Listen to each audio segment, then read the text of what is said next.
Hi guys, இன்றைக்கி காலையில் என்ன டிஃபன் பார்த்தீங்கன்னா சப்பாத்தியும் சோயா கிரேவியும் தான் பண்ணியிருந்தேன்.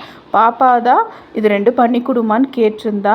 இந்த சோயா கிரேவி எப்படி பண்ணணும்னு பார்த்தீங்கன்னா, வெங்காயம், தக்காளி, சோம்பு, சீரகம், மிளகு, இஞ்சி, பூண்டு இதெல்லாம் நல்லா ஃப்ரை பண்ணிவிட்டு அப்புறம் அதை விழுத அரைச்சி எடுத்து வச்சுக்கணும். அப்புறம் வெங்காயம் போட்டு வதக்கி விட்டுட்டு அப்புறம் இந்த அரைச்ச விழுதை ஊற்றிட்டு கொஞ்சம் மிளகாய்த்தூள், மஞ்சள் தூள் இதெல்லாம் போட்டுட்டு அப்புறம் பார்த்திங்கன்னா இந்த சோயாவை அப்படியே போட்டுட்டு அப்புறம் கொஞ்சம் கொத்தமல்லி தூவி இது கெட்டியானதுக்கப்புறம் கொஞ்சம் இறக்குறேன்னா சோயா கிரேவி ரெடி ஆயிரும். இது பூரி சப்பாத்திக்கும் செம சூப்பராக இருக்கும்.